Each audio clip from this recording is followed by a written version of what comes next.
Nobody starts at the finish line. You have to start somewhere. In order for you to get to where you're going, to meet that destination, you can't think that you're going to get there instantly. Welcome to another episode of the Nothing to Something podcast, where I talk on different topics of different areas of life. How you could go from a nothing place to a something place. And I'm not a professional, but what I do is touch on things from my personal experiences and how I was able to transition from a nothing place to a something place in that particular area. And what we touching on today is self-doubt. Self-doubt is one of the many things that a lot of people relate to. See, self-doubt is really just a lack of confidence in something, ability, or oneself. That's all self-doubt is. It can be how you physically look. It just has nothing to do with whether other people think you look a certain way, but it's more so about how you feel about yourself, like your own image of yourself. Like, people could tell you that you have a nice body or you look good or things like that, but if you don't believe that yourself, if you doubt that in yourself, you're at a nothing place. Or even lacking of knowledge. You can have plenty of people tell you, oh, no, I think that you are knowledgeable in this and you know about this and you've done this and you've created that and you've helped people do this. But if you don't believe that in yourself, there it is. Self-doubt, the lack of confidence in abilities or skills. So how do we transition from a nothing to a something place? I'm going to tell you a story, right? Now, it was years ago. I was probably around about, I'm going to say 15 or so, right? And I'm riding from the golf course. I used to golf, with a little summer program teaching us how to golf. I'm on my bike going home. Now, in the midst of riding my bike, it started raining. I mean, it's coming down, like it's pouring. Like, it was ridiculous. I'm soaked. I'm on the bike. I'm like, I don't care. I just want to get in the house. I'm at it. I'm out. I come over this little bridge. I get to this little bridge. And when I come up to the bridge, I kind of go down it. And, obviously, once you coming down the bridge, you picking up speed. I ain't even pedaling anymore. The bike just going. And then I have to hit a sharp turn as soon as I get to the corner. Now, I go to hit the turn. And when I go to hit the turn, the bike does a 360. And then I fall on my side and the bike slides. Now, mind you, I'm still on the bike while it's sliding. It slides and it stops. What happens when I stop? I look up and there's a car right there. The car is right there. And I was potentially going to lose my life had that person not stopped. So maybe they see me in the distance. I don't know. But what did I do after that, though? I got up and I kept riding to my destination because I had the opportunity to. So how does that tie into self-doubt? See, I could have doubted myself and said, man, I don't have good enough skills to be riding in the rain. I could have doubted myself and said, I almost died just now, so I'm going to just walk the rest of the way. I had plenty of options because I didn't die. I didn't get run over. I had an opportunity. So with the opportunity of continuing to move forward, I had to decide. I had to choose if I was going to allow that to stop me from continuing on doing something, or if I was going to allow my confidence in myself on my abilities of what I believed I could do and move forward. So what did I do? I got back on my bike and I kept riding. Was I more cautious this time though? Yes, I was more cautious, which in turn got me home safely. I didn't stop riding past lights. I didn't stop coming across intersections. I had to continue to move forward. So I didn't allow the circumstance in my life to stop me from moving forward or to create a doubt because I fell. You cannot allow your failings to create doubt in your confidence of growth. You're going to fall. It's going to happen. Things happen. Circumstances happen, right? You trip up, you mess up. But in the process of that, do you allow that to anchor you down from doing something else or having self-doubt and not believing in an ability that you currently had? See, if every single person, when they failed at something or when they messed up with something and they just said, you know what, I can't do this. I tried it or I've been doing it for a while. I thought I had confidence in it. And now I don't believe that at all because that circumstance happened.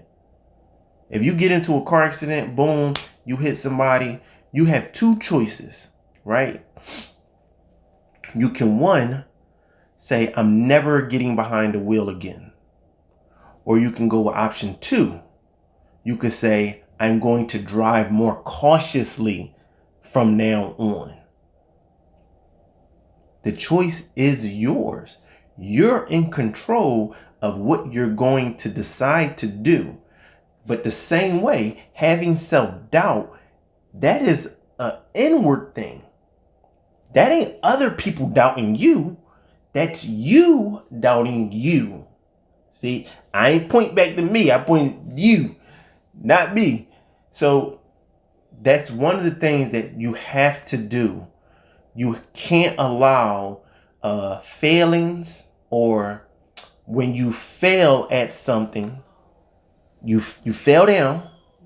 You can't allow those trip ups, those mess ups, those mishaps to create in you an anchor from moving forward or proceeding with caution. Remember, you want to proceed with caution, not be scared. Because when you're scared, what does that do? It stops you. See, when you're scared, you proceed with caution. But when you're nervous, right? You just be like, all right. And I'm going to take that back. When you nervous, you proceed with caution. But when you scared, you don't move. Like you just, boom, I ain't going nowhere. I'm not doing nothing. So don't do that. So in order to go from a nothing to a something place with self-doubt, you have to stop allowing the things that you messed up at or you failed at or you had a falling at to stop you from progressively proceeding with caution, right? That's how you overcome one area of self-doubt. What's another way you can overcome self-doubt? Look at the people that are around you. Are the people that are around you people that don't have confidence in themselves? Like they ain't doing nothing. They don't feel like they can achieve nothing. They don't feel like they can grow. They every time you talk to them, they always, oh, well, I don't think I can, or I don't know if I can. Because what does that translate? That translates to how can they tell you that you're good at something?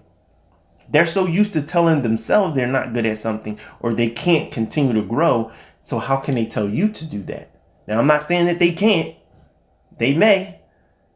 But will it be consistently enough to help encourage you, right? So by looking at the people that are around you, right? And it doesn't matter if it's a family member, a friend, a child, a coworker. It doesn't matter who it is. Look at the people that are around you, because you choose to have the people that are around you. Like, you don't have to be in the center of them being around you. You choose to be in the center of them around you. So just look at the people that are around you and, ask yourself, like, are they encouraging me to do better? Like, do I tell them something that I have doubts in or fears about? And do they say, you know what, I think you could do it. I think if you really tried and, if you looked into this or you looked into that and you took the steps in order to do it, I believe that you could. Or do they just say, yeah, I don't know. I don't think I'll be able to do it either. That's hard. You haven't, look at how old you are now. Like, and look at how long it's been. No, you're not going to be able to get that done. I don't think you should do it. If they're not the type of people that are trying to help uplift you, but all they're trying to do is anchor you down and hold you where you are, look at that. Because again, we're talking about self-doubt, and we want to grow from self-doubt. We don't want to go to self-doubt. We want to grow away from self-doubt. So that's something that you have to do. You have to put that in here. You have to change your mindset about it. It is not easy. It can be difficult at times, but it's not impossible, right? It is not impossible. Self-doubt is not something that you have to have. All you got to do is keep working on it little by little, step by step. And as you continue to get further and further away from it, even if you stumble or fall down, you're not that close to the self-doubt. You're far away from it. So now it can help you to be like, all right, let me keep on going because I know I was able to get here. So you have no reason to doubt yourself. So what's something else that you can do, again, to go from a nothing place to a something place with dealing with self-doubt? Something that you have to do. You have to believe in what you speak. You have to. Like, know what you know. Like, how can you expect anybody else to believe something in you or something that you're saying if you don't believe it yourself? Like, you don't know what you know. Like, you don't speak with no enthusiasm. Every time you talk, oh, I want to do this and, but I don't know. I mean, I know how to, do that. But I'm like, you just unsure. How is anybody going to put confidence in you if you're so unsure about yourself? So know what you know.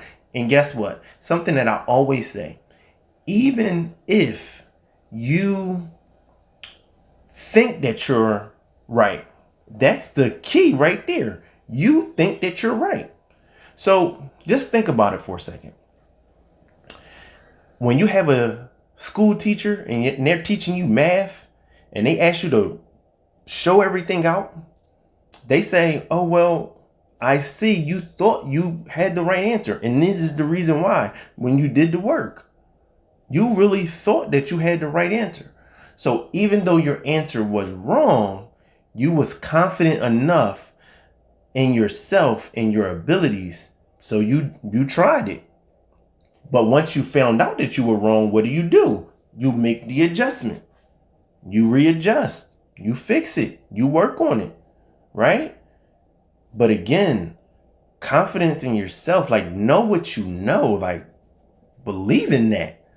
Like, I'm a firm believer, and you got to believe it in you before you can expect anything to manifest, whether it's somebody else believing in it or not. Even if it's one person, right? Because even a child will be able to look and see if you're unsure about something, because you'll have a child that'll come to you and say, well, how do I do this? And if you're like, I think that you should, they're gonna be like, I don't think I should be doing that either then. Because you seem so unsure. But if you like, oh no, this is what you're supposed to do. Now, if they come back to you later and say, I did exactly what you said and it didn't work, that's when you say, well, I believed that it would work. So now we just got to go back to the drawing board. But again, know what you know. Believe in the things that you speak. That's another step of overcoming self-doubt. So how can you, again, get over self-doubt? Go from a nothing place to a something place with self-doubt. These are things that I did. This is stuff that I did within myself. I stopped making excuses. Point blank. Like, I stopped making excuses. Like, you gotta at some point stop making excuses. Like, the more excuses that you make, the more reasons you give yourself mentally on why you're gonna do what you do. That's just what it is. And it's not saying that your reason isn't validated. That's not what I'm talking about. You may have a valid reason for what you're saying or how you feel. But again, that's still an excuse if you're allowing that to anchor you down so you can't get over this, so you can't overcome this. So if you want to go from a nothing place to a something place of self-doubt, you can't make excuses for yourself. You either get it done or you didn't get it. Like, you can't get full credit for partial work. It don't work like that. Like, you can't turn your homework in to the teacher and be like, oh yeah, I did 70%. Can I get 100? No. No, you can't. It's just not the way it works.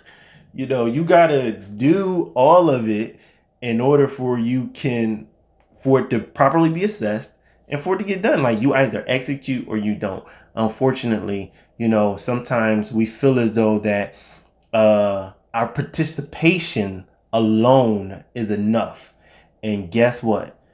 Participation alone does not mean execution. Participation does not mean execution, because look, guess what? A lot of people participate in sports, right? But everybody don't win the championship.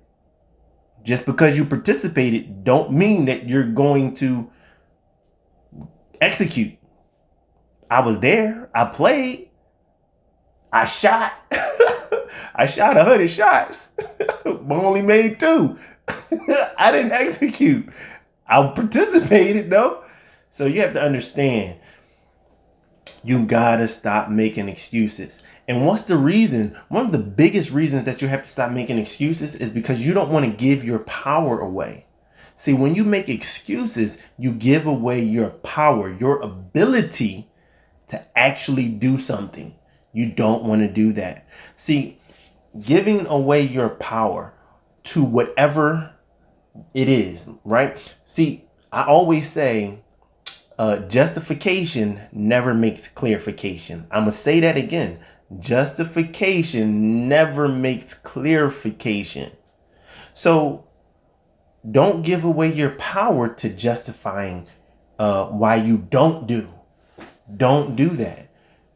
So just because you have a reason to not, don't mean that you should just leave it to the, oh, well, I'm not, because that's not going to project you in getting to the place of not having self-doubt. So again, don't give away your power, right? Stop making excuses, whatever the excuse is. So when you choose to actually say, you know what? I know that this happened to me, but this is what I'm going to do. I know that they said this, but this is what I'm going to do. See, when you say this is what I'm going to do, you take ownership. You retain your power. You say, in my control, this is what I did. That's how you continue to go from a nothing place to a something place with getting over self-doubt, retaining your power and not making excuses. It's another thing that I did. I stopped looking for validation. You can't look for validation. I heard a song, I believe, by Justin Bieber once. And at the end of the song, he says, sometimes you just gotta stop looking for validation because you won't get it either when it counts the most or from the people that you really need it from. That's true. You gotta stop looking for people to validate you. Nobody can validate you besides you. And guess what? A credential on the wall, like you having a certificate or a degree or a diploma, that's just saying that you have head knowledge, right? That shows some type of validation for some people, right? But yes, I'm not saying that you shouldn't get those things. But what I'm saying is that is not what validates you.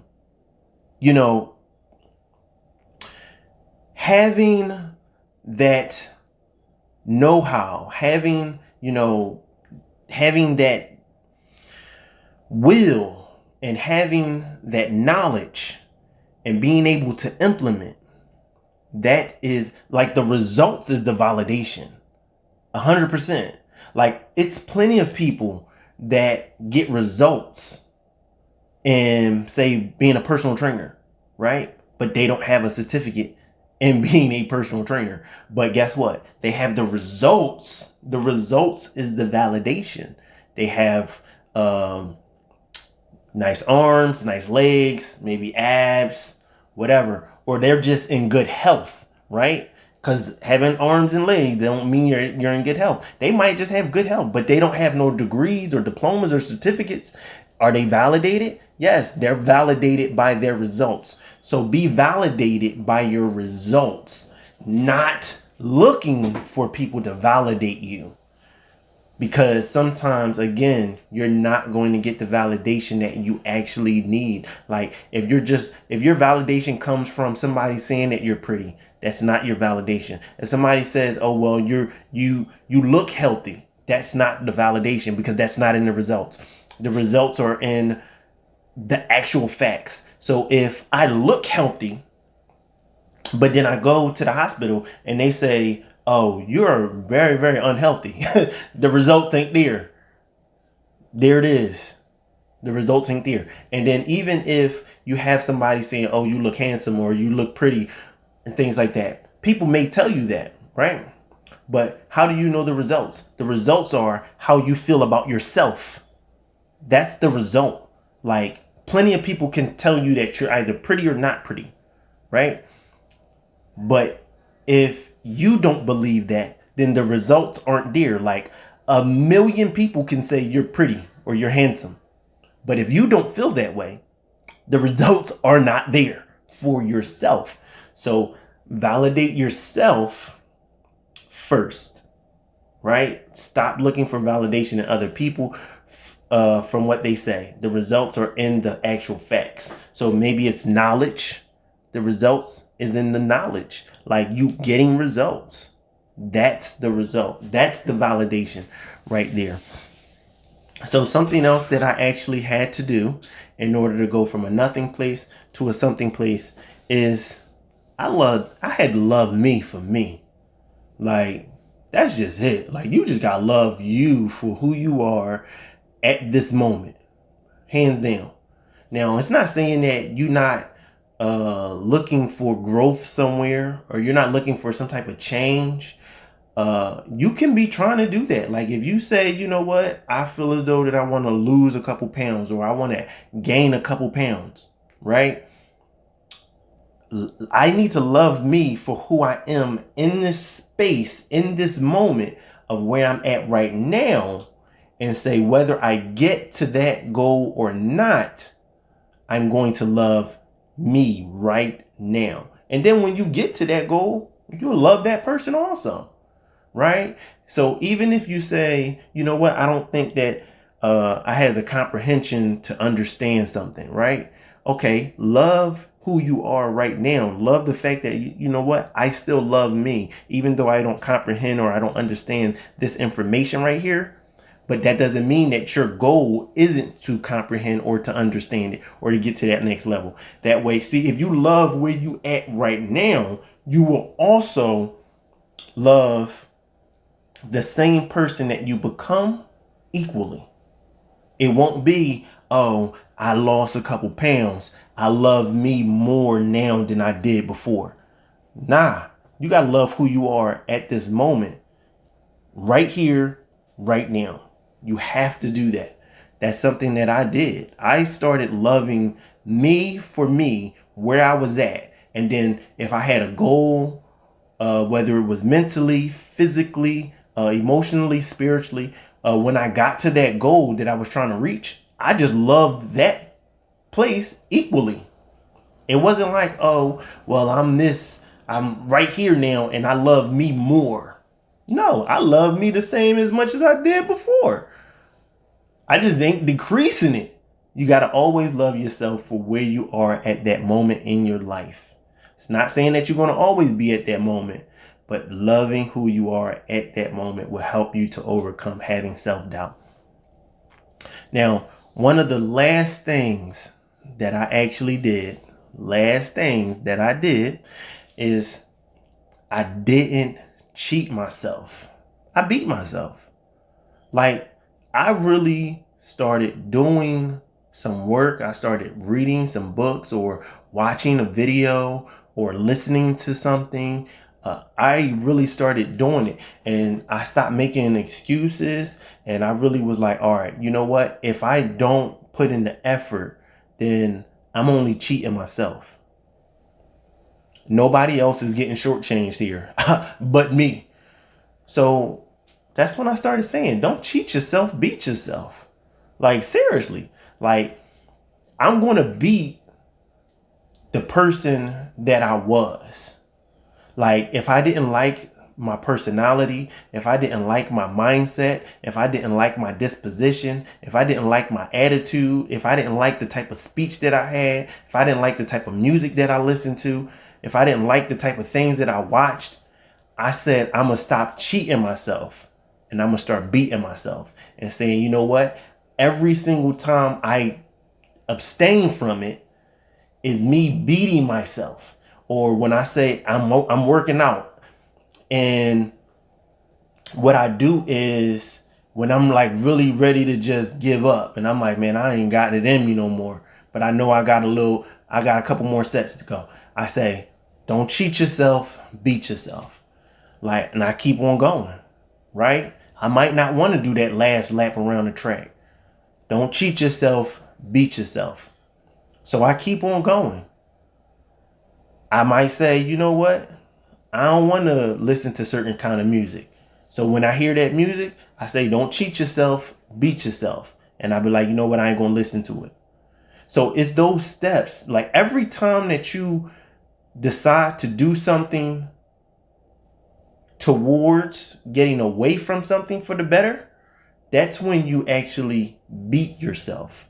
You beat yourself that one time. So if you keep beating yourself and you stop cheating yourself and saying, all right, I ain't do it this time. Beat myself. But if you gave in, man, I cheated myself.